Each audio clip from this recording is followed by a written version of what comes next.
Mertua versus menantu 6 dalam episode Black Magic Finish. Sudah seminggu aku dirawat di rumah sakit. Sejak peristiwa mengerikan itu, tubuhku semakin lemah. Suhu panas tubuhku tidak berangsur menurun, masih saja 39,5 derajat Celcius. Wajahku pucat menghitam, bibirku juga kering. Aku tidak mempunyai gairah untuk hidup lagi. Makanan rumah sakit tak sedikit pun aku sentuh. Hanya tergantung pada selang infus untuk mendapatkan saripati makanan untuk bertahan hidup. Aku pun enggan untuk bicara banyak. Bibirku terasa keluh dan susah untuk digerakkan.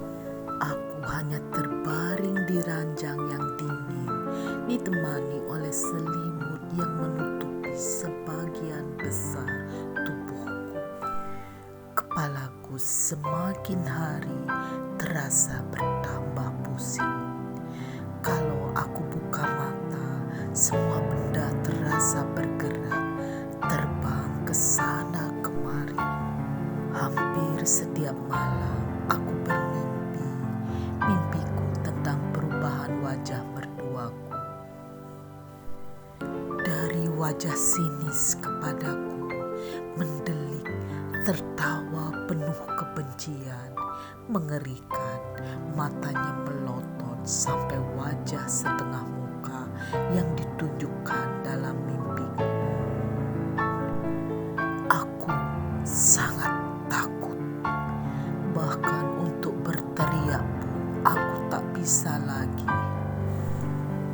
Dari hari ke hari, kesehatanku semakin memburuk. Di hari ke-8, tangan dan kakiku tidak bisa digerakkan. Badanku terasa lumpuh tidak berdaya. Setiap hari hanya suamiku yang menjagaku. Itu pun kalau ia sudah pulang dari kerja. Aku melihat beberapa kerabatku yang menengok. Mereka menunjukkan wajah sedih dan pasrah. Tim dokter sudah menyerah. Bukan karena kondisiku mereka menyerah, karena di dalam tubuhku tidak ada penyakit yang ditemukan. Sampai saat ini, diagnosa kesehatanku masih nihil. Berbalik dengan keadaan fisikku yang semakin menurun, mataku semakin rabun. Aku hanya melihat cahaya putih di sekelilingku. Napasku semakin sesak. Samar-samar aku mendengar sebuah suara berat di kamar rumah sakit ini. Suara itu sanggup membuat aku gugup dan takut. Jantungku berdenyut kencang dan aku semakin sulit untuk bernapas. Seketika itu juga ku dengar suara gerak langkah kaki suami memanggil dokter jaga.